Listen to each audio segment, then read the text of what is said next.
Well, it says we're live, so I wanted to just introduce you to a wonderful friend. We have a special guest here. This is Lisa Long. Hello. She is a wonderful old-time. Let me pause. Sorry, we have something going on here. There we go. There we go.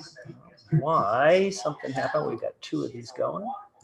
Of course that would happen. So we're just on a little setup system here so we could impromptu have a little discussion with Lisa. She's a longtime friend of Malia. She's a terrific lady, and I don't want to butcher her background or anything because I'm just learning who Lisa is, but I know that Lisa has been a substantial part of Malia's life. So if she's important to this lady here, then she's really important. She's going to be very important to all of you. So yeah, Derek, wow, thank you. So everyone, this is one of my dearest friends. I call her a friend. She used to be my boss. So we had a professional relationship, but Lisa has been hugely influential in the Pensacola, Florida community. She is a professional strategist. She's worked in the marketing field for the last, how many years, Lisa? 30 years at least. 25, 30, yeah. 25 or 30 years. She worked with Cox Media as a sales manager. She knows everything about marketing and business and strategy. She recently, yeah, she does. Okay. I call her actually a life strategist. You're really more of a life strategist, and I may be butchering your introduction, but I will say that Lisa is coming to us today because I wanted to be able to share her story and some of her knowledge and wealth of information with you, our viewers, because many of you ask us questions. How do I live in this world but not of it? How do I conduct myself now that I have this knowledge of who the Father is and I've been enlightened into truth and I'm living in this world and I see the way this world operates, but I don't know how to function in it. And I was telling Derek, I said, you have to meet Lisa because Lisa is probably one of the best people I know who can convey this message, because not only does she know Christ, not only does she exude Christ in everything she does, it's truly a seamless capacity that she has to live Christ in our community. And I can't think of a person that I know who exemplifies all of that. Thank you. And I mean that, and I truly mean that. This is one of the most, Lisa's probably the dearest person to me. She's been more influential to me than most members of my family, members of my church, and she might be embarrassed that I'm saying all these things, but truly she has been. And I want to welcome you onto our show today and to introduce you to our audience. We have about 60,000 subscribers, and I'm excited to meet them all. I know you are. Yeah, so let's say hello to a few of them. We have Sarah C. Thanks, and all moderators. Thank you very much. Debbie Bell, Donna Pites, Thomas Kerr, Wilfred Carballo. Wow, some new names here. Yeah. Can we say hi to Lisa Sanders? Yes, of course. We have the same name. Oh, perfect. Yeah. Lisa Sanders, we got Kimberly. So you'll see them. We're going to be watching your chat here. So if you have questions, please place all of your questions. And if you could put for Lisa or for Malia or for Derek, but put your question in all caps so it's easier for me to see, because as you know, we're struggling. Yes, once this chat room gets filled up, this chat is kind of hard to follow. So we appreciate that. And saying hello also to Biz, to La Mocha, to Mystery Johnson. Hey, Mystery, you took out a mystery of your name. See, I don't miss these things. Mystery Johnson is now Mystery Johnson. Now just one. I don't miss a thing. She was a dual mystery before. Yes. Also, just wanted to give you a quick update. We are wrapping up everything. We're going to have a very exciting conference in Arizona. There will be horseback riding. It will be at a horse ranch. So bring your boots. We're going to do a little bit of horseback riding. And of course, my horse will be black. It's not going to be white, people. The conference is going to be located in a place in Arizona. We're going to give details very soon. So please stay tuned to the channel and also to the community section, because I will post most likely all of the updates in the community section. So I'm not inundating you here with, with videos on updates for the conference and inundating the audience that just wants to actually receive some wisdom of the things that we're discussing. So Divine Renegade is helping with this. So thank you so much to Divine Renegade, who is actually one of the, her and Siri have been putting together the conference on our behalf and working with us in Arizona. So I appreciate it. Any questions that you have, You can exchange information with them, and they can probably answer questions a little bit more efficiently than we'll be able to right now during travel. So Love is Silent. Thank you very much, Francine. So without further ado, we will get started on this, because what I heard, I was setting this up, and what I heard during their conversation is, at first I was going to sit in between them and we were going to discuss, but these two have such a history and probably a more solid, yeah. We've been through some tough times, and we've been through some fantastic times. Yeah. And I just thought that when just listening, I was setting this up, it was just amazing to listen to them. And I can hear, I've been with Malia enough to know when she's very serious about something and how much she loves.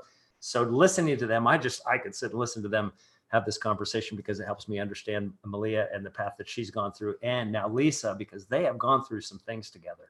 And so I thought that this would be healthier, and anywhere that I can add to the conversation, I will. But I really thought that this was really their show. Awesome. Well, I don't know about that. I think they're both the stars of the show. But what I wanted to say to everyone is, again, we talk about, when we get the question over and over and over again, Derek, and from all of you, is how do I live my life? How do I integrate the kingdom of God into this current life that I find myself living? And do I need to sell everything I have and go live in another community? How does that look? And, a lot of people, when they get this new knowledge of who they are, and they find out, wow, I really am this daughter of the Most High, or this son of the Most High. He is our Father. And we start talking and looking at those things. We're almost a little overwhelmed, Lisa, with how do we incorporate that new knowledge into our everyday lives? And most people, and you write us, we know this happens, is most of you go, well, I don't know where to go from here. I feel like I'm in this holding pattern, because I don't know how to integrate this new knowledge and this new awareness of who I am into my everyday life, because the whole world still stays the same. The world system is the same, but I'm different. So how do I go into this life and present Christ in a way that can be consumed by the people who are with me? And how can I affect the change?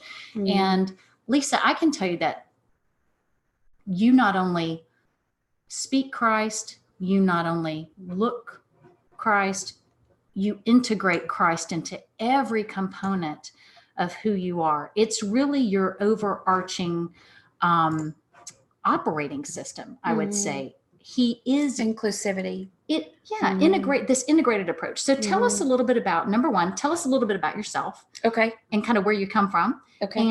And how you started on this journey. Sure. Well, I have been in the advertising industry for 25, 30 years. And what I've really learned is that good advertising starts with good strategy, but not just good advertising. I think life in general starts with good strategy. And when I am thinking about anything, I'm looking at it from a strategic thought process, meaning I have probably 9 to 10 filters that I use and everything that I think about. Filter number one, who am I trying to reach? Who am I talking to? And if I'm literally trying to sell something, I want to make sure I'm talking to the right audience. So that variety of filters helps me process information and categorize it and know when to use it. I think the other thing about strategy is that in my opinion, it is hard to aim at something if you don't know what your target is. Of course. And so strategy is all about figuring out what your target is and then figuring out a roadmap to aim at it. And so I think because that is my job, I learned early on, especially through my father, who was a marriage and family therapist, He passed away in 2009. And a wonderful Christian man, by the way. Right. And he led his life that way. And so I learned from him that being strategic, not only in your business life, but also in your faith walk, the two can marry each other and actually integrate really well. My dad was all about inclusivity and including everything and everybody. So I think growing up, knowing that being taught to include everybody, And then being taught that there really is no difference in anything that you're doing, leading with faith and knowing what I'm aiming at has given me this perspective of I don't see the lines. And so there is no line between my office persona versus my personal persona And your church persona. versus my church persona versus my off hours persona. And so I am who I am. We say that here a lot. Yeah. No, but that's the whole point is we say that a lot. The one thing that I heard you say is talking about, you need to know where you're going. So you build that strategy. I've always lived by, and spoke to employees and friends. If you don't know where you're going, then any road given to you will be fine. Right. It doesn't matter what road. If you don't know where you're going, somebody will say, well, here's a road. Well, then you're going to get on that road. So, you have to reevaluate things in that way. But I hear you talking about already just in the early stages of this, like I said, and that there is no different persona and I am who I am, because we say that here a lot because you begin to recognize that statement in Christ. And all of that is that somebody else's judgment or what they see of you is going to be theirs, but you have to walk when just like here, everyone has a perception of who I am and how I live. They have no idea really. But I am who I am. What you see now is who I am. And that is actually unique and rare in this world. And which is why Lisa will be successful, because when she walks in the room, they don't have to judge. They don't have to guess. They don't have to wonder what her agenda is. They know she lives and embodies who she is and what she is and where she goes. Right. I hear what you say. I hear alignment when you're saying those things. I think that's a good word for it. I think so. I think it's alignment. And when Christ said, I am, it's the eternal I am. In other words, in me, there's no shadow and turning. And what that really says is, or one of the implications is, it doesn't matter what angle you perceive me from. If you're looking at me, if you're my business colleague, or you're my friend, or you're my pastor, or you're my dog, I'm going to treat you the same way, right? You know what you're going to get. And Jesus said it like this. He said, in me, there is no leaven, right? He said, I am the Passover matzah, if you will. I'm this unleavened bread. And so what that means is there's nothing that's puffed up. I'm not going to react differently to one person that I would react to another. It doesn't mean the message will be the same, because the hearer is different, right? So if you were talking to a business colleague, the message might be phrased differently than if you were giving me advice. Correct. Right? Yeah. Giving a friend advice. How would you say that you handle that? So when you're working with a business colleague versus whether you're giving me advice, because I can tell you've given me a lot of good advice. But if you're working with a colleague or if you're working with a friend, how does that differ for you when you are looking at how do I bring the kingdom of God to this person in a way that I'm communicating my business persona or a friendship persona? I think there's two answers to that question. I think the first is that I remember being 38 years old and having a conversation with my dad and asking him, what's your purpose in life? Like I was at 38, I thought I knew what I was doing, but I didn't really know. And I remember him saying, my only purpose in life is to honor God. And I'm like, right. Oh my word, that's it. And so from that moment on, that became my life purpose. And a lot of clarity came from that because it was the filter that I used for everything. And then I would say, secondly, is that I believe in Psalms 45, how it talks about, I am the daughter of a king. And if I'm the daughter of a king, what does that look like? And how do I act? And let me be very clear. I don't get it right every day. Right. No way. Of course. Of course you do. I am. What is it like to be a mess on many occasions, as Malia can share. But the difference is I know how to recover because I know what I'm aiming for. I know what I'm aiming at. I know my target. I know that my purpose in life is to honor God. And because I know that, and I know that I'm the daughter of a king, decisions become a lot easier. My yeses are yeses and my no's are no's. And it's a rare day I have a maybe. And if I have a maybe, it's only because I'm thinking it through strategically. I'm thinking through all my filters and I'm like, okay, give me a minute. Let me figure this out. So that's the first part of the answer to the question. And then I think the integration is from a strategic standpoint, I'm not worried about delivering my message first. It really is about getting to know the people that I'm talking to. And so I lead with, if I'm honoring God, then what that really means is I'm honoring the person that I'm in front of or sitting next to. And what honoring looks like is asking questions about them and getting to know them and what's important to them. Right. And figuring out how can I integrate with them and build relationship with them on their level, not mine, and not my agenda of I love Jesus and let me tell you about it. I find that when I work to connect with them in a way that is about them, then the conversations about Jesus naturally occur because they want to know about me at some point and why I believe and why I do the things that I do. And so I think knowing what I know and letting my yeses be yeses and my noes be noes, being based on my purpose in life of honoring God and Psalm 45, basically 10 through 15, knowing I'm the daughter of a king, and then integrating the fact that I know if I want to have a relationship with you, I have to build trust. And so I'm going to ask you questions about you, and I'm going to get to know what's important to you. And I'm going to want to know what you're passionate about and what moves you. And then how can I come alongside you and partner with you in that? Then that sets me up for a position of influence in the fact that when you're ready and you have questions, I'm available to answer them. So you become the resource and you become a viable resource and a trustworthy resource because people know that you care before you have just pumped them with information or here's what or given them your capacities and your capabilities, right? Because we tend to do that. I do believe there's an urgency to me telling people about faith. I don't believe that the urgency is more important than the person itself that I'm sitting in front of. I love that because I feel like, Derek, that's how Jesus led. He led with, and especially, we talked about, if you've been watching the Red Letter Disciples, I think one of the last episodes, we talked about Nathaniel and when Nathaniel's called. Am I getting that right? I feel like it's Nathaniel. When he sees Nathaniel and he says, I saw you already and you were underneath the bush. When he calls Nathaniel and he goes, he's shocked that Jesus knew who he was and knew his name before he was introduced to him. And Jesus marvels at this.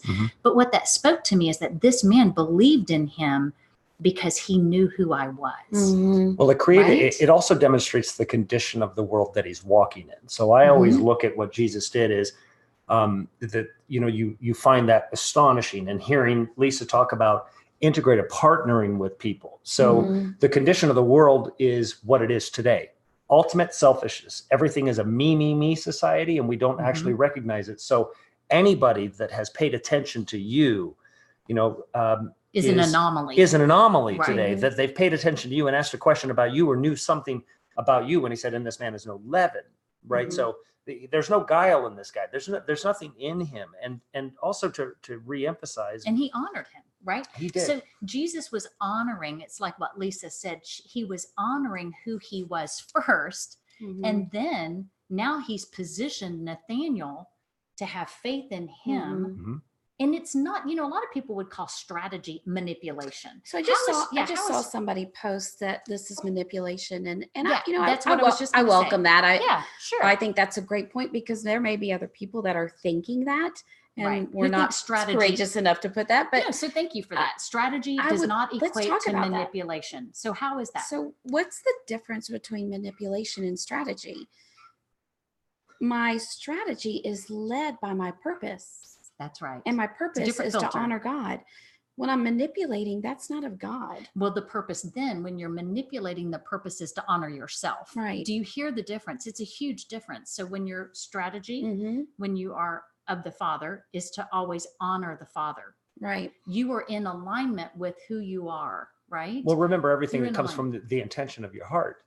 So if the intention of your heart, right? So you can have a strategy. The intention of my heart is to do the best that I can do. The intention of my heart is never to deceive anybody, lie, or I want to achieve whatever I'm going to achieve through through good, equitable, and honest means, right? That's So, right.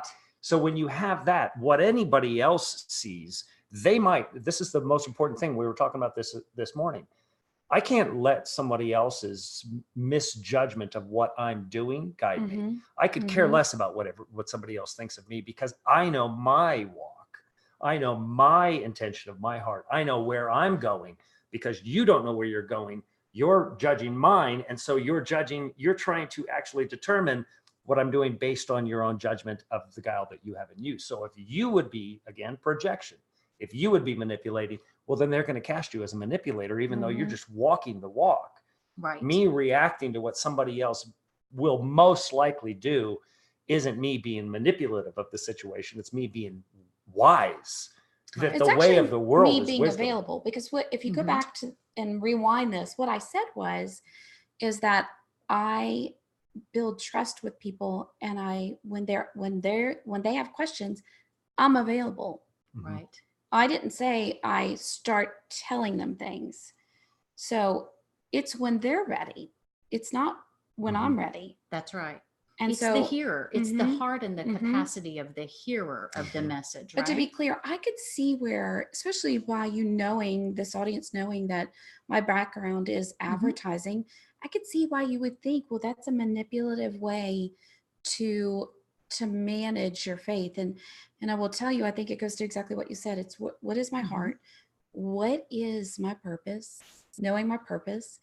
And I feel confident in both of those, in the way I'm executing strategy, that this is not manipulation. It is me being available to someone when they're ready. But That's right. they're not going to be ready with me unless I build relationship with them. So it is all about building the relationship. You know, it makes me think of, you know, there were a couple of different kinds of people who approached Jesus in his walk. And you have a Pharisee who comes to Jesus, and their whole goal with the Pharisee's mindset, it's not that he's talking to two very different or even multiple audiences. And you can see it in the way he's approaching each person. He does not approach them. He's not different, but the way he talks to each person is different. We often talk about Jesus telling the rich young ruler, you know, he knows already that this rich young ruler comes to him, and he already knows his mindset. Right. And he says, I obey all of the commandments. And Jesus is like, okay, that's great. You've got all that down. So now go sell but here's that one thing that you haven't conquered yet. He's not telling this to everyone who's listening. He's telling this to the rich young ruler. He's the recipient of this message. Sell all you have and sell all you have and give it to the poor. Yeah. And then you will be in a place where now you are ready. Like you said, now you're ready to hear what I'm saying. Right. And so I can't stress this enough, because it really is about the hearer. Lisa and I were talking about a glass. If I have a glass and it has a quarter cup of coffee in it, I don't care how much water I pour in that, there's always going to be that tainted taste of weak coffee in that cup. It's never going to be. That's why I say empty your cup. Empty your cup. You have to empty that stuff out. But see, here's the problem with that, is that the people you are going to engage in real life, which is why we had Lisa come on, are not going to be empty cups, people. They're going to be cups half full, 2/3 full, 1/3 full. So the reason we brought her on, and this is why I love her message, is because Lisa has been able to integrate her business component, the business component of who she is, because we have to make a living and pay bills, right? That's the reality of this world. But at the same time, how can we do this with the integrity of Christ in our lives? And the only way we can do it is we can observe the cup. And this person who's in business with me may not be prepared to make spiritual decisions, right? That's not the level I'm communicating with them. But what we can do in a very poignant way as Christians is live our lives in a transparency where we can say, well, first, guess what? You're going to have to empty your cup of everything that you used to do in your advertising, right? Empty that out, because it's going to taint everything you do in the future. So you can bring those spiritual truths to people, whether they're searching for those spiritual truths or not. Is that what you're saying? I don't want to put words in your mouth, but I feel like that's what I hear you saying. I totally think that's what I'm saying. And I will also tell you that part of this, I would say, strategy comes from me being in deep pain at different points in my life. So this isn't something that just came about like, oh, I read a book. No disrespect to authors, because I read a lot of books and love them. But part of it really is me going through different painful times in my life. And probably the latest would be just in this year being diagnosed with melanoma and having 2 surgeries, major surgeries, one to remove it. It's on the top of my head right here. It's why I wear a hat all the time now. And then the next for reconstructive surgery. And what cancer will do, because cancer will do what cancer wants to do, is bring all the impurity of my thought process to the surface. And I think really not just cancer, that's just pain in general, don't you think? Oh, no question about it. Yeah, we've learned a lot about pain over the last month, interviewing people that are in pain, in pain at a pain center. So there's something that we speak about, and we'll probably talk about that later on. But pain will bring everything that I have tried to hide for the last 50 years to right here, literally. And that's what cancer did. And what cancer said was, hey, it's time that you start dealing with the fact that you don't believe that you're worthy. And let me tell you how that manifested. It manifested because when I do have a lot of friends, I'm very blessed in that regard. And so when they found out that I was diagnosed with melanoma and had to have surgery and ended up having to go to MD Anderson in Houston, and there's a lot of expense involved and that insurance was not covering. The first thing they did was, without asking my approval, went online and started a GoFundMe page. And I literally remember waking up and seeing a notification on my Facebook that this had happened. And I lost my mind. I literally could not handle it and threw my phone down and went back to sleep, because that's sometimes how I handle things. I think we all do. And I was in shock, number one, that I was on the other side of need. I normally am the one helping others. And all of a sudden I was in need. And people were like, all my business was on Facebook now. And all of your personal life. It was embarrassing and I didn't know what to do with it, but I quickly got over the embarrassment. And then it just became uncomfortable because people were pouring into me, not only through money, but also kindness and wanting to do things for me and loving me well. And people were stopping their lives to help me. And because my self-worth was not where it needed to be, I couldn't accept this very well. I did not believe I was worthy of all of this love.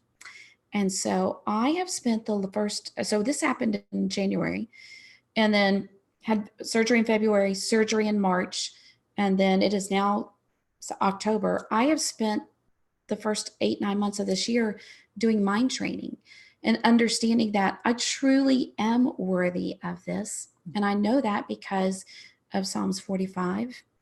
I know that because of the work of Dr. Caroline Leaf, if you're not following her. I know that because of quantum physics and the little bit I've studied about it. What you believe is what you think is what will happen. And I know that because of the Bible and the scriptures that pour into me and say, you are the daughter of a king. You are worthy of this. I died on the cross for you. And so my paradigm has shifted after all of this studying and hard work. And one of the hardest things to do in the world is shift a paradigm. Oh, don't we know that? To believe something so strongly, to be brought up a certain way, and then be told, no, that's not truth. Here's truth. Well, to get from this point to this point is painful and a lot of work. Cognitive dissonance. We watch it all the time, right? We can't, that's what it is. So particularly in the world today, when people are learning right now, we're experiencing that politically. So a perfect example of that, people are starting to recognize that at the highest levels of our government, there is massive corruption on either party, on all sides, and it's awful, awful, awful. They don't want to come to terms with the fact that they now have to stop giving people a free pass in governmental bodies, and that they never could trust them. It's a very scary thing that your government, you used to trust them wholeheartedly. It's what made the country Right. strong. And you're recognizing what's ultimately going to damage it, because there is no faith in that anymore. And the same thing that what you're talking about now is that you coming to terms with those things, even though it was different, right? You're trying to come to terms with, do I deserve this? Do I deserve But all there of is this love? still going to be a cognitive dissonance that you'll rebel against that. And I watch it constantly, that people rebel against good news. They rebel against saying, hey, you can be like Christ. No, I can't. It's I'm an this anger. sinful person and I could never be that. And that brings up a very interesting concept of, I know Lisa's always been a giver. So Lisa is a giver of strategy, a giver of advice, and she's always been there for other people. What I hear you saying is that even though you felt all of these people were worthy of being poured into, because she's poured into my life in ways I cannot even begin to tell you. I don't know that I would emotionally be able to even sit here or even partner with Derek in the way that I have had you not been here for me. And I think it's one thing to give it to someone else. It's a totally different thing to receive it for yourself. And because it's humbling, it's the admission that I have need. I need, and what I need, I can't provide it for myself. And we're both very independent women. Right. And exactly. so to not be a leader and not be in charge of what's going on and to not be giving is not what I normally live in. Right. And to be literally in a place where I need help. And being vulnerable to that. And sharing that story. And it being my hair, which, there's a lot She's of got it. a lot of hair, people. And this is called, what's the scripture calls this is your glory. It's my glory mane. It is her glory. Yes. It's beautiful. We always get faced with challenges in the most sensitive part of ourselves. Yes. Of course. And that's the thing about the Father. The Father's going to guide it, and he's going to, just like the rich young ruler, right? Right. Yeah. Sell everything you own and follow me. And that guy's like, oh my God, I can't do that. Will I give up this love for my hair? Will I give up my need to be in control of everything? Will I let people in and help me? And so I would never wish, believe me, it's been the worst 8 months of my life, and it has also been the best. And it's because number one, I'm choosing to rely on Jesus. I'm choosing to be vulnerable. I'm choosing to let people help me, but I'm also mind training myself to say, what do I do with this? I have a choice. Okay. I can either wallow in this, or I can figure out how to tell my story where it helps others that are going through the same situation, how to strategize through this. This is my gift. I'd strategize. How do I strategize my way back to health? And that's what I've been focused on, is like learning to tell my story in a way that I'm helping you, because here's the reality. If you read anything about cancer right now, it says, here's the one thing you will read, that either you or someone in your immediate family in the next 5 years will have cancer. Like that's just the world. We live in a toxic world right now. Right. That's right. And so get ready.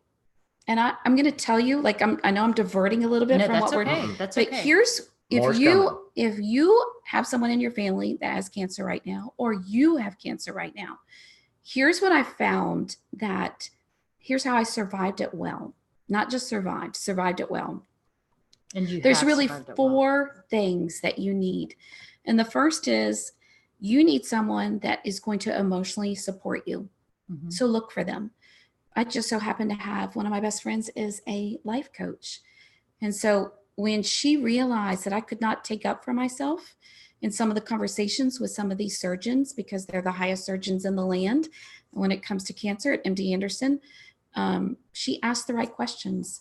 And that's what brought to life this fact that I did not feel worthy of challenging one of my doctors, my surgeons, because he was who he was. I'm just someone who has melanoma. And she asked the right questions for me to learn, like, what would it look like if you did believe that you were worthy of the right surgery? Okay. The second thing I would tell you is, so find your emotional support. Secondly, you need a health advocate. When you hear the word cancer, I literally shut down. and I didn't hear another thing that the doctor said to me. Every time they said the word cancer, I couldn't function. And so I always had I have two best friends that are nurses. And so one of them was always with me at an appointment. Find an advocate, a health advocate. Number 3, I would tell you is that go to your community. Because I was so involved in the community in Pensacola, the community rallied and supported me and said, we got this. I remember getting off the plane in Houston, being in a car, an Uber, on my way to spend the night. So I had surgery the next morning, and getting a call saying, hey, I just want you to know that this person in Pensacola has a check for $10,000 for you.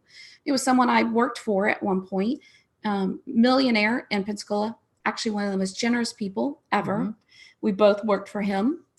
And he wanted to make sure that I entered surgery without any stress of meeting my deductible.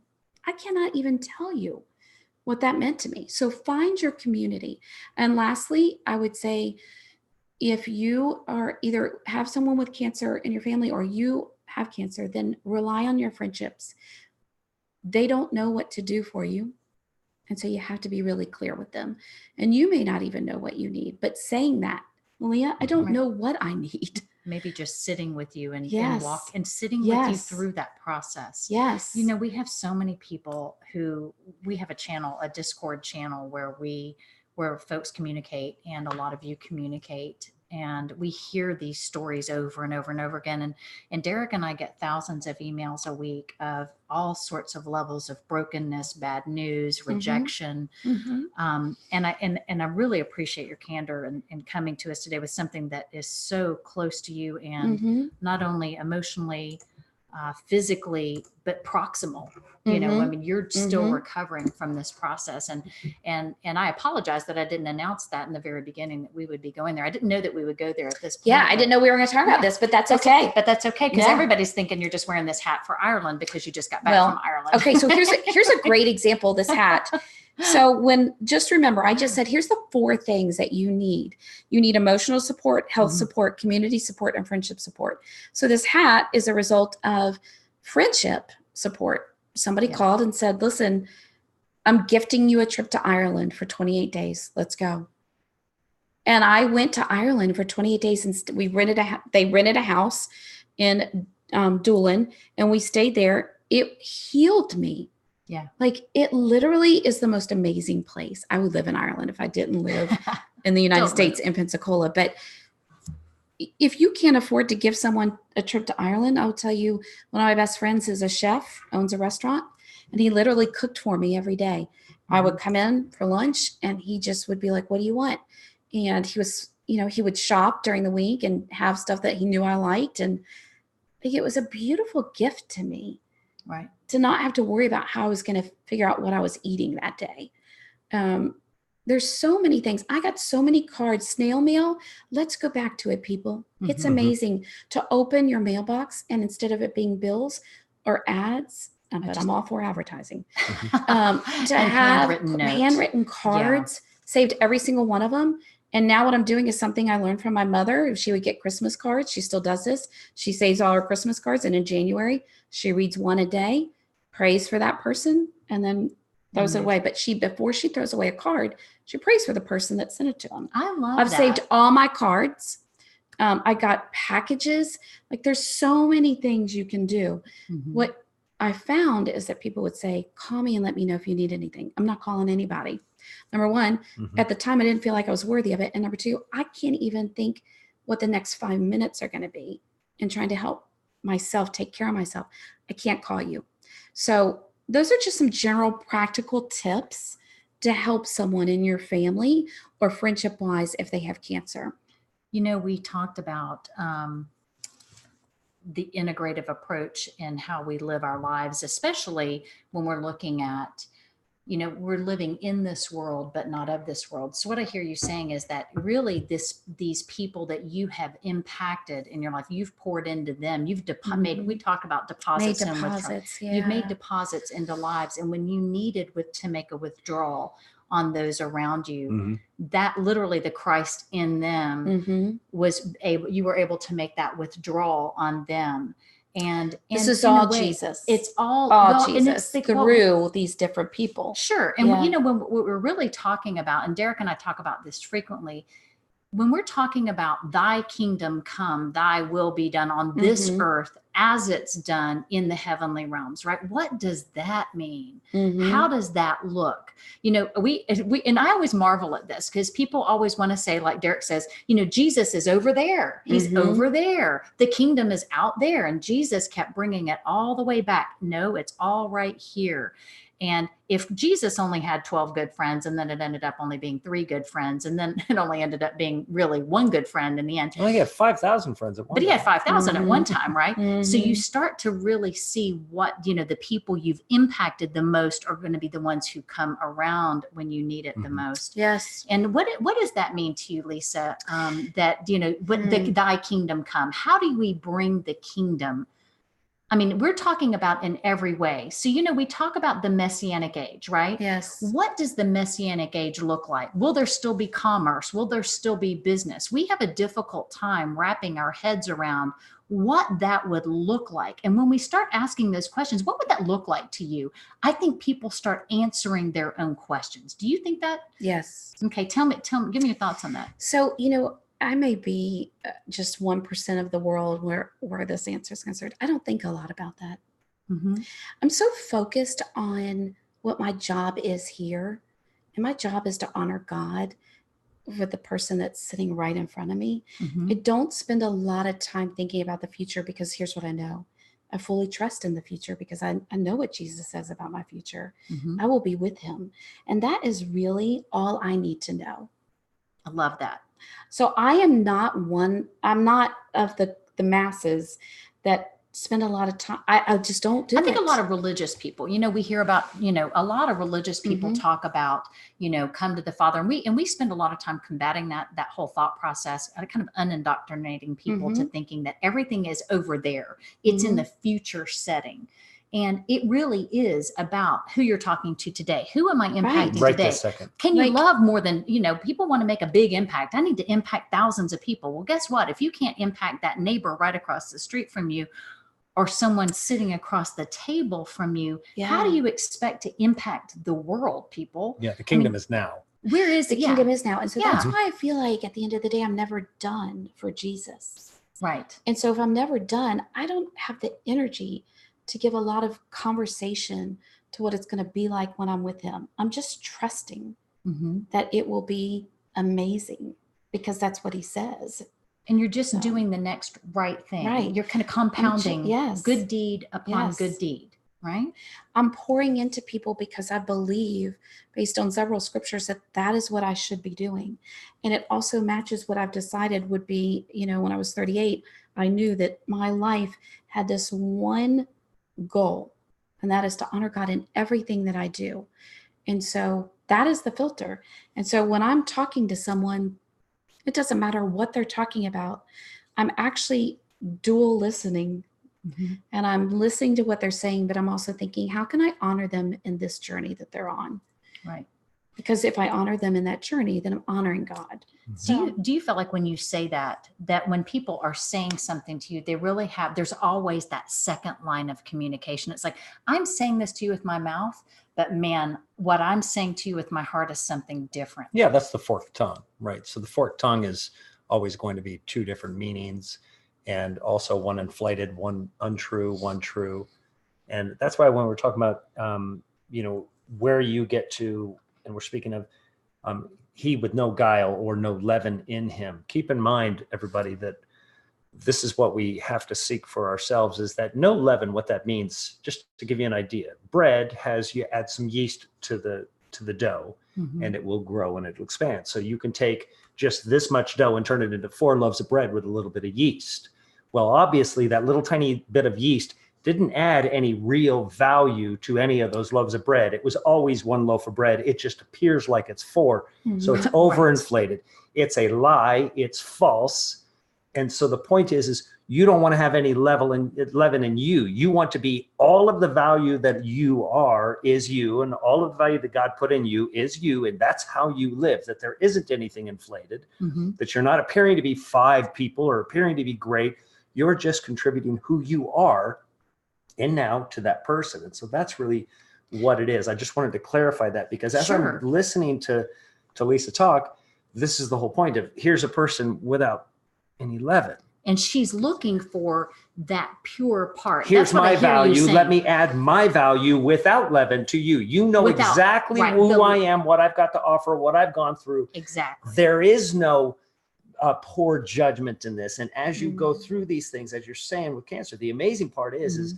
I don't even think maybe you're seeing this, but I'm actually hearing this, is that the refinement of cancer, the beautiful part of the awful things in life is that it's always a refinement. The lies in you get burnt out, the BS, the crap of the world, and all of a sudden you realize, wow, I'm actually smaller right now, but I have so much more value in this one piece. I am so much more valuable when I've gotten rid of this stuff. Now you can go and you can say, hey, look, this is who I am. And all of that is me. I am who I am. I am all of those things. And it Yep. really is me. And I don't have to But much worry smaller. anymore. But much smaller. Yeah, I don't have to worry anymore. Oh, but you know, this is one of the What things he that just, Lisa that's sees. exactly, Yeah. you know, I have become smaller, and, you know, I'm loud. And bigger So, at the same time, which is I crazy. really, I Smaller, have a more big valuable. personality, and I'm loud, and More so value. to become smaller And more valuable. would never been attractive to me before. But I will tell you, the refinement of what has happened to me this year, and I've had other things happen to me. This has been the most impactful, because I literally thought I was dying.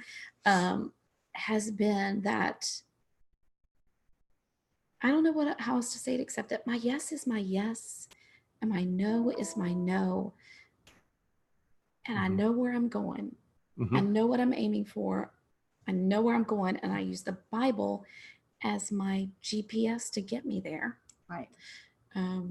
So, and it's clear. It becomes small and very focused.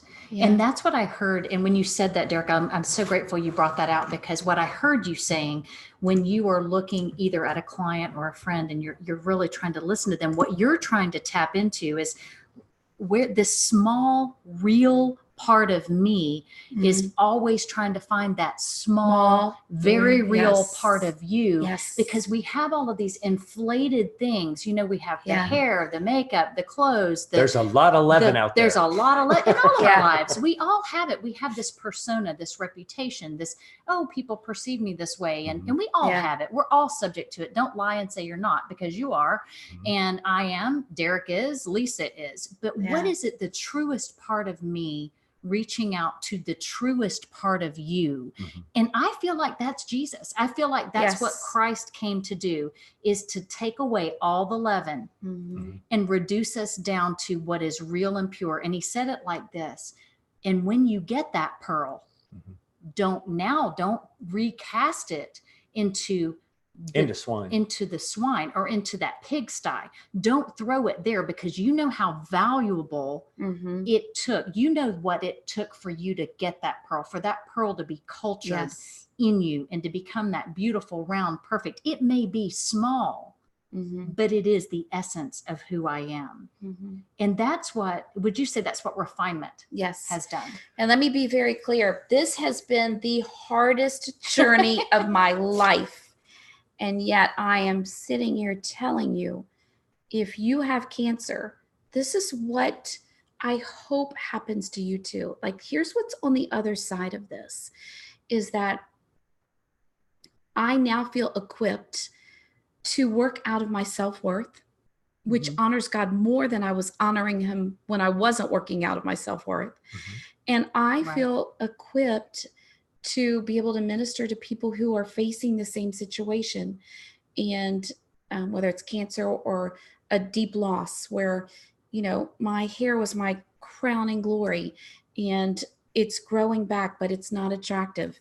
And if I never have my hair again, I'm alive and I'm able to help people, and I can wear a hat every day. And so I'm filled with gratitude that I had this experience this year, even though it was horrible. Well, but see, that's the amazing part is that No one likes the refiner's fire. No, I do not like it. No one likes the refiner's fire. And this is what I say, the refiner's fire for me, once you actually begin to see how much BS it removes from you. You didn't know how much BS you actually had. Right. You didn't know Right. how inflated you were. You didn't know, Exactly. you were out there walking to the world saying, I'm worth 500 loaves of bread, right? Right. And then all of a sudden you realize you're barely a muffin, dude. Right? That's a good way to put it. Yeah, I you're love barely that. a muffin. You're not 20 loaves of bread. And Or you that's, could be a muffin top. Like well, me. but see, Yes. that's the amazing part about Christ's words to the rich young ruler, right? The only thing preventing you from seeing me, and when he's saying seeing me, is seeing the divine in me. You're never going to be able to see the divine in me until you can actually recognize the divine in you. And the only way you're Right. going to recognize the divine in Yes. you is when you get rid of the 50 loaves of bread that you think that you're worth, dump yourself, humble yourself, which is why Yes. Christ said, die to this, die to all of it. And once you do, you'll actually see the divine in yourself. And then you'll recognize me. Then you'll recognize who I was. And you'll go, wow, I wish I could go get that guy again and remind him and thank him for showing me. That's the whole point. People always want to say, that's why he said, if they say I'm over there or I'm over there, don't go, because I literally am in you. The kingdom, I sit in that place right inside of you. And so she can speak from that place now too, because the funny thing is once you have reduced it down to just the divine in you, well, you realize that that portion of you is the same of that portion of in her and that portion in me. And now you can begin to recognize Christ's words where he said, love thy neighbor as thyself. The excuse is don't love him as much as you love yourself, or now you have an excuse to hate him because you hate yourself. Right. No. Love him as though he actually is you, because he literally is. The portion of him that matters, the real value, is the same that is in everybody. So what is in you? And we need to bring those things together. And the refinement of gold, look, she went from being 14 karat, passed through 18 karat, and is now working on 24 karat. How that happens is burning out impurities, right? Gold was the gold. So it was a big bar. Now she's burning out all of the other fake metals that can't handle the heat. They can't handle the challenges, all of those things get burnt out. And she's like, look, it's a smaller piece of metal, but it's far more valuable than all of the other. Right. So I want to stop you there for a second, because it just occurred to me, wow, I just had this revelation of, I remember my dad being a marriage and family therapist when he was alive. And I was so lucky that I would make an appointment with him every 2 weeks. And it originally it was because I needed some work done. And then it eventually became, let's go to lunch and here's a list of things I need you to fix at my house. But I remember I struggled with depression, and every once in a while I still do. It's really become, used to be every year. Now it's probably every 5 to 10 years it will come over me. And I have no shame in that. Yeah. I will tell you this, if depression is something that you struggle with, then I want you to listen very clearly. It's something that changed my paradigm around depression. So big change, big thought process. I remember in 2004 going to see my dad and telling him, I don't want to kill myself, but like, I just want to lay down and die. Like I'm exhausted from the mental anguish that goes on in my head. And I remember him saying to me, why don't we try something different this time? Why don't you try leaning into your depression instead of always fighting it? And I remember saying, that is the stupidest thing you have ever said to me, because I didn't understand what it meant.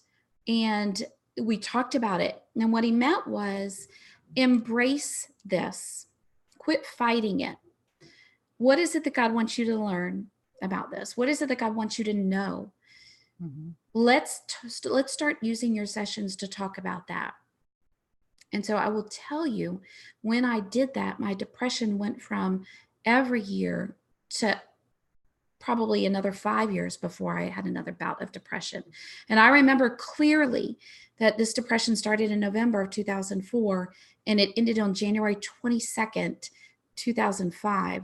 And January 22nd is my mom's birthday. And I remember waking up, and literally my body had been relieved of the depression. I woke up knowing I was okay.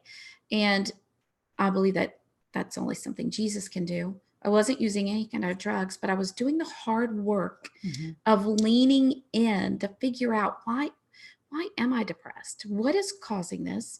What do you want me to know? Like, how do I work through what it is you want me to learn? And that's refinement. Yeah, it is. That's me refining myself in a way that I didn't know I would need. And so here's the revelation. I'm just realizing I needed that experience in 2004 so that when I got cancer, I didn't fight it, as in I didn't fight the fact that I had it. I fought to recover, but I was prepped to be in the position to lean into it and say, I'm going to rally my troops. I'm going to find somebody who's going to emotionally support me as an advocate health-wise, a community that's going to support me, and my friends. Who's going to support me? I think I was set up for that by my refinement of going through depression. Well, this is why I always emphasize, I've always said that what I learned was everything that I went through, hindsight 2020, everything that I went through was required to happen, literally like clockwork, in order for me to be where I was, which wasn't a good place. Or I'm speaking from prison, laying in my own blood, been beat beyond recognition. And I can't even see except through a tiny little light of where my eye isn't swollen shut. And I'm sitting there realizing that every aspect of my life led me to right there. And you could say, boy, what a crappy position you're in. But I was so massively enlightened that everything that I had learned, I realized it was all required. And now I was thankful for it. Even in that misery, all of a sudden I became thankful for all the bad, because I wouldn't have reached this spot right here. So I'm now thankful for the rocks. I'm thankful for the beating. I'm thankful for the blood. I'm thankful for the pain. And now to say to somebody, hey, go wipe yourself out. Like, go follow all of these things. I'm not telling anybody to fall off a mountain, just saying that your path, my path, all of it. Right. There is no such thing as burning up the impurities of you in this world without fire. It doesn't happen any other way. Right. And it's a piercing. Out of great pain. Out of great pain comes freedom. Great freedom, because you're freeing yourself. Because the fact is that you realize, first of all, I survived the pain. Did it change me right now? Am I better? Yes. But did anything really change? Right. Except for good, because unless you're focused on what caused it, when you get into this blame game and that and this, and you shouldn't have done that, and when you get into your mind, spending no energy doing that. No, and let me honestly tell you, there's not a thing you could have done to change it. I'm glad you said that. I've never Googled melanoma. I made that decision when I got the diagnosis, because what I believe on the internet, or I believe that there are great things on the internet. Obviously, we're on the internet right now. But I also believe there's harmful things. And I did not have the capacity to be a great filter of what was good and bad. Right. And I relied, that's why it's so important to have a health advocate. I relied on my friends that were nurses to advocate for me. And they did all the reading for me. They made all my appointments. They went to every single appointment with me. They went to Houston with me. When I had my surgery, they let me live with them and they took care of me. I literally did not Google, and have not to this day. You can check my internet history. I've never Googled the word melanoma, and nor do I plan to for quite some time. How important do you think that was to your recovery process? So important. So talk about that just briefly before we close. Okay. About focus. How important is it? Now, you would tell a business owner, focus is everything, right? It's what you focus on is the direction you're going to go. When you learn how to snow ski, the first thing they tell you is, don't look at the trees, because if you look at the trees, you're going to go to the trees. So much distraction. If you look at the path in front of you, that's where your legs, your body will naturally fall where your focus goes. That's where it's going to go. So how important was focus on healing for you to your actual healing? Focusing on the right healing. I don't know that I would have had the success that was bestowed upon me through the grace of God and the work that my team did around me if I had worried about understanding melanoma, I stayed in my lane. Is what I did. And I let everybody else do the work. And my lane, my only lane, was to get healthy. And so I walked every day and I listened to a sermon. One of my friends gave me earbuds. And so I walked every day and listened to a sermon. And then I also got up every morning and listened to one. So I was listening to 2 sermons a day. Steve Furtick. I love Steve Furtick. He's that awesome. man, I did not like him before cancer. And I don't know why, but you sent him to me. I probably did. I like so Stephen Malia Furtick. sent me something We're after big I was elevation diagnosed. worship fans Yes. too, yes. Malia sent me something after I was diagnosed and I was like, Steve Furtick. And I thought he was loud, although I like loud people. But I listened to what you sent. And then from that moment on, he went through a series of actually just speaking to me from Sunday morning. Every sermon he preached, it was divine intervention for me and mind training. If you go back and listen to him from February through April, it's about mind training and what you focus on. And so I did not focus on anything but Jesus and my health. And that was it. And so I did not get distracted. I cut my cable. Good idea. Very good idea. Yeah. Dump TV, all of that. I mean, I still have Netflix. Let's be Let's be real. Where would we be without Netflix in the blacklist? Right. So I will tell you that I had to make some decisions as to how I was going to spend my time. And I spent a lot of time sleeping because that's what my body was telling me I needed. I'm 90 to nothing. And what I heard very clearly from God was, you just need to be still. And Exodus 14:14, let me fight your battle. And so I did. I literally laid in the bed, I watched NCIS. I've seen every single show. You solved every crime. I did. And then I also watched every Stephen Furtick thing I could get my hands on, or Caroline Leaf, or I spent hours in conversation with the people that I knew would pour truth into me and Jesus into me. Malia, Aaron, Denise and Kristen and Jackie and Nathan and all these people that were willing to say, I'm making time for you because I know what you need right now is this. And so, yeah. So I would say, so what you're saying is focus on wholeness. Hyper focus on your wholeness.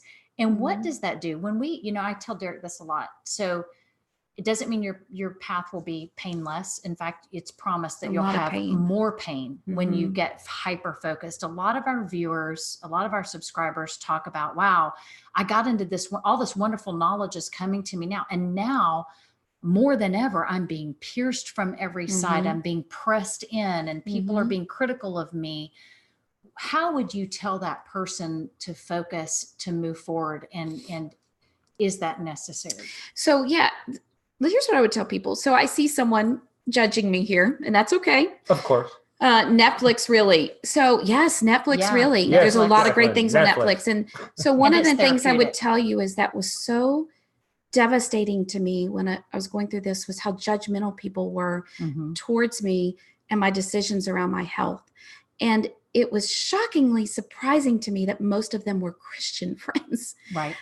I don't know where that comes from, but I'll just give you a couple I discuss examples. it here a lot so people know, right? I make the separation. Well, to help Judas people is the one. You betray me with the kiss. There's always 1 out of 12. I will tell you that what you don't want to do with someone who has cancer is question their judgment on their health choices, especially when you have 2 nurses that are in charge of it. But I remember this happened 4 times to me, and I never cussed before I had cancer, and Malia can attest to that. We taught her. And this made me drop some F-bombs, and I'm sorry if I'm offending anybody Don't right now. be sorry. Not on this channel. Don't be These sorry. people will not be offended. Would We're all ask family. me If they're questions. therapeutic. They would come up to me and say, tell me what's going on. And then immediately they would listen through this judging. I could see it in their eyes. They would start judging me. And I would say, well, I had diagnosed with melanoma and I'm not staying local for my care. I'm going to Houston to MD Anderson. And this was the question. why would you spend so much money going to MD Anderson when there are people here in Pensacola that could help you? And so that's when I would drop the F-bomb and say, what do you care? Like, why are you concerned about how I'm spending my money on my healthcare? And here's why. And this brought up the whole, I'm not worthy.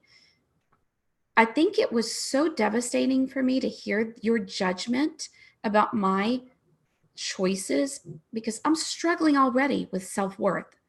But yet what my team is telling me, the people around me that love and care for me are saying is the best care for you right now is in Houston. And we're making the decision to spend the money you've been given, this $26,000 that you've been given. We're going to spend it to get you there and to see these doctors. They're the very best when it comes to melanoma. Right. Why am I not worthy of that? Why would you think that I was not worthy of that? Why would you ask me that question?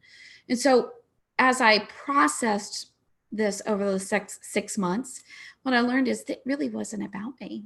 You didn't think that I wasn't worthy. You thought you were worthy. You would never make a decision to spend the money to go there because you didn't think you were worthy of that kind of healthcare. That's your issue. I'm being very frank right now. Projection. No, that's It's projection. We talk about that all the time. And the other, Well, let me tell you something. You leave that shit with you. yes. Don't bring it at someone with cancer. Nope. Bind that back. In other words, to you. all of the That's judgment of exactly somebody, right. but all of it. See, and this is what we address That's here exactly right. constantly, is that 99% of your issues in your life have to do with what other people project onto you and how you're reacting to their projections. To me, it's mind blowing that anybody would judge anybody for anything at that point, right? And this is where pure judgment becomes, if I'm judging what somebody else has done, the last thing I would do is I would just think, well, I wouldn't have done that, but hey, I don't know the details of them. Right. Without knowing any details, how could I possibly know anything? Choices. Yes, Absolutely. but see, it's the same thing about here, about what somebody else is doing. It's like the same thing about Netflix, right? Netflix, really? Well, this is the problem. I'm not criticizing you for saying that. I understand. There's the weakness in this world of that judgment that, well, I don't like Netflix. For whatever reason you don't like Netflix, awesome. I love that you don't like Netflix. I'm very happy that you don't like it and that you respect that choice.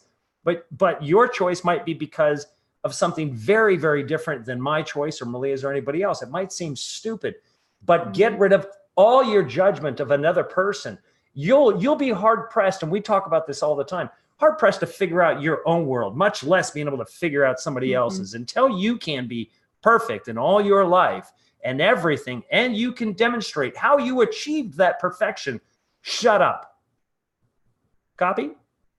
Copy. I could barely handle my own emotions during this first 6 months of the year. What I cannot take on as a cancer victim, as a cancer survivor, I'm trying to be a survivor, is your emotional baggage around what I'm doing. And I'm sharing that with you so that when your family members have cancer, when you have cancer, like, you're prepared to start using the F-bomb and have good boundaries. But you're also prepared when you have a coworker that has cancer, that you're not judging their choices. All I need you to do is, if you ask me the question, then just listen. I don't need anything else. And I never led with, I have cancer. A lot of people didn't know because I wore a ball cap all the time. They didn't realize I had gone through, and still don't realize. There's another thing. Don't try to take people's hats off, because you never know what's underneath. You do not want to see this yet. So, yeah, boy, this really got onto how to survive cancer. But there's so many godly lessons in it. Somebody out here, and someone who's viewing, this is the world to them. And you know what? He goes after the one, not the 99. Yeah. I hope I'm reaching who I'm like, I take that back. You are. I'm trusting in the influence I have right now with you. If you're listening, that this is either something you need right now or you're going to need soon. And so many blessings to you. Yes. And we're sorry. Jacqueline, I do see that do we have a question here several times? No, Jacqueline, the one that mentioned Netflix. So she was basically saying, I'm not judging you. You're right or wrong. Well, okay. If we did, then that's fine. But that's the whole point. Yeah. Be careful how you say things. Be careful what you do. And it's not, and if you don't know exactly how something will be received, then just don't say it. There's just too much damage out there, and there's too much people altering, trying to, I don't know. It's amazing. It's an invasion of, and you don't even realize that. So I'm really, I'm loving it. You don't even realize they're invading you. I was one of those people until I had cancer. I didn't know how to say things correctly to somebody with cancer. So let me be very clear. I was part of the majority. And here's why you don't know what to say. No one's teaching it. And that's why I'm talking about it. No one's actively teaching right now. How do you treat someone with cancer? And it's sad. I want to be an advocate for the people that are getting this next, so that we know how to treat them and treat them well and honor God as we're doing it. So I was one of those people who would make the misstep of saying things that were inappropriate, or saying, oh, just call me if you need anything. Don't say anything if that's what all you have to say. I know you mean well, but you're putting too much pressure on me. I cannot call you. I don't have the capacity to get out of bed some days this was during my recovery, much less call you. Just do it. Leave flowers on my doorstep. Send me a card. Text me. I also had two or three people get angry with me because I didn't return their texts. I probably got 500 texts. I maybe returned 100 of them. That's not because they weren't impactful. I will tell you, here's how I use them. I read every single one of them, and I read them more than once. And when I was going into surgery both times, I was like, Jesus, I'm a mess. And he was like, go to your text. And what was in my text was you people sending me texts saying, you got this, or using scripture to remind me that I could conquer this through Jesus Christ. And so your text, just because I didn't answer them, didn't mean that they weren't so important to me.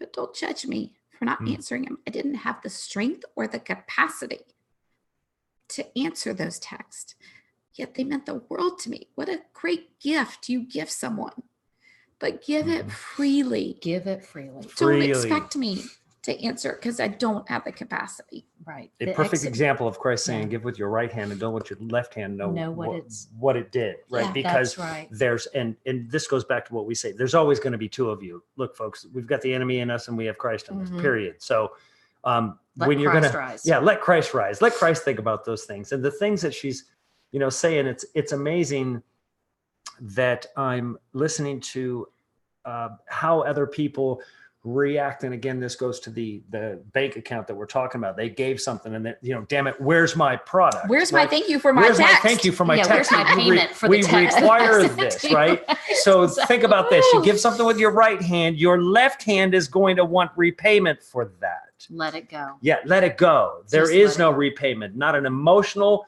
Look, you're not a bank. Be neither a borrower nor a lender. Don't borrow emotions. Don't lend them. Give them. If you don't have it to give, don't give it. If you can't give it freely without as you were given in return, just don't give it. Just rest in the knowledge that whatever you're doing, you have influence and impact. Trust in that. I don't know scripture-wise where I've learned that, but I know it's a biblical concept that I'm supposed to do what I'm supposed to do, which is to honor God. So there's your scriptural reference. My purpose in life is to honor God. So when I'm doing things, I'm trusting that it has influence. I'm trusting that he will use it whenever it's ready, whenever the time is right. I'm sure the people that texted me, they have no idea that I reread their text 3 or 4 times before each surgery, or when I was sad. There was one day after my second surgery, literally they pulled both sides of my head up and stapled it and sewed it. So it got a little mini facelift, which is good. But I was in so much pain. And on the 3rd day, my face was so swollen that my eyes were closed shut. And so I was so distraught that I could barely lift one eye. And I just started reading my texts. Like, don't ever underestimate the power of you being kind to people. Right. And one thing, Lisa, that you've always taught me, and I've conveyed this to Derek numerous times, and that is the one statement I think that has impacted me more than any. And you have imparted to me so much knowledge and love, and poured into me so much wisdom and advice when I did not know how to navigate my way through. that I'm grateful that other people were able to do that. But one of the things that you told me was to never, even when I felt very, very, very small and sometimes even stupid, I don't have the capacity to respond to a question or to a client or whatever, you would tell me, never underestimate your power of influence, never underestimate your influence. And that always sticks with me when I act out or I say something or I make a comment on YouTube. And this is something I would tell you, and I haven't read any of the comments, by the way, because I can't see them primarily. My glasses aren't that strong, but, and I will go back and read those, whether for good or snark, if you're just being snarky or just straight up evil, never underestimate the power of your influence. And that is so important because we become creators by the words that come out of our mouths and by the words we type and the things that we say to other people. Words do impact, they create. And when someone's, casting that kind of influence, what we call negative influence, we would call judgment, right? And that's what you were being met with. So never, ever underestimate the power of your influence. And Lisa, I want to tell you, thank you. I know you've got places to go, and I want to thank you. We didn't know that this show was going to turn out this way. We were going to be talking about other things today, but I'm glad it did turn this way because I feel that you have positively impacted not one, but hundreds of people out there, not only now, but in the months to come with your story and your testimony. So thank you so much for coming on and sharing some tears and some emotion. I love you. There will be thousands influenced through it that need to hear it. Thousands. And I want to say, Paula Amon's on here. Paula, we love you very much. Yeah. Paula is a moderator. She has lost her entire family in the last 4 years to cancer. All of them. Oh, Thank you, Paula. Paula. Reach out to Lisa. Much love. Lisa will be going on later. She's got some events that she's got to attend because she's very important and popular in our area. But she will be going on and looking at the comments. If you have any questions for her, please feel free. If you want to put those in all caps, it just helps us to differentiate the questions from there. And I'm sure she'll be happy to private message you. I'm committing you ahead of time. Okay.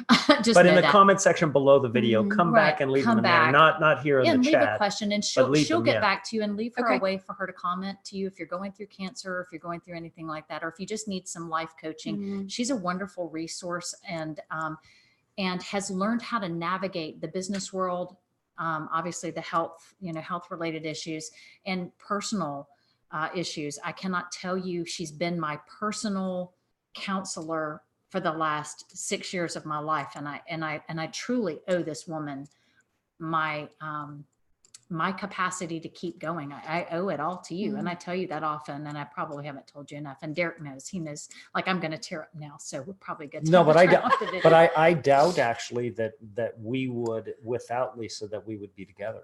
Oh, absolutely. I think that I think that her reassurance or her helping you understand or be commented, and even though you didn't realize it, I think that you gave her, again, you need the advocate in what you're doing.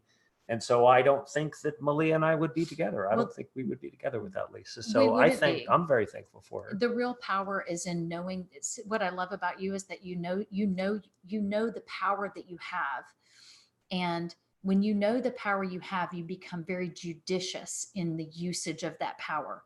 Lisa could have very easily tainted my opinion of Derek. She could have. She could have encouraged me towards him, but she remained utterly neutral. And she did not even make it about my choice to move to be with Derek. You made it about me and about making the right decisions for me and moving me forward. So I will say that having an advocate like that, a friend in your corner who knows the power that they possess and they know how to adjudicate that power in themselves and not exert it in a positive or negative way for their own ego. That's the person, that's your tribe. That's the one you need to surround you. And I think that's the crux of what you were saying today. So thank you so much for just being and being who you are. We love you. I love you guys too. And I will tell you that, I'm reading some of these comments and they're very encouraging. And I just am blessed that I've had the opportunity to share with you about what it feels like to be a cancer survivor and how you can help someone. And if you do have cancer, I will tell you that when I get done and I'm driving to my next appointment, I'm going to be praying about you, even though I don't know your name, God knows your name, and I'm going to be praying for you. So Yes, and I don't think that that's a wedding ring. Man No. alive, who Anybody can asking? afford that kind of rock? Yeah, that would be a heck No, of she a. is single. why do we got to talk about that? I know. They were asking. Somebody was. Somebody Somebody was asking.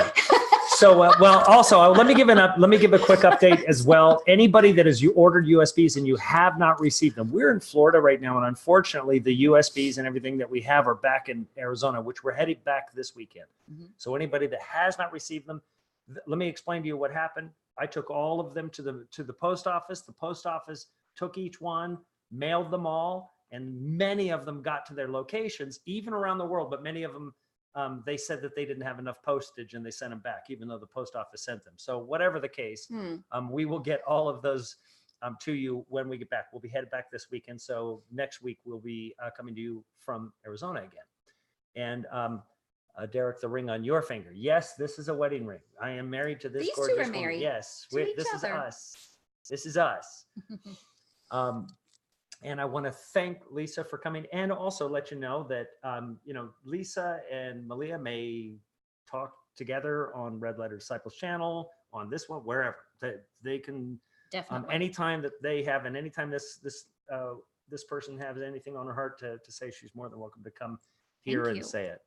So we wanted to thank all of you for joining and share this, because I think this is probably a video that you'll know that you should send to specific people that may be going through something similar. So it's quite different than probably a lot of our videos, but at the same time, also gives us great insight. We're always going to be refining ourselves and refining the message and trying to figure out and understand what it is that we're supposed to say to all of you. And I really think that this falls perfectly within the refinement, the removing leaven, all of the things that we speak about as far as understanding Christ, because Christ is fully refined, and that's who we need to be.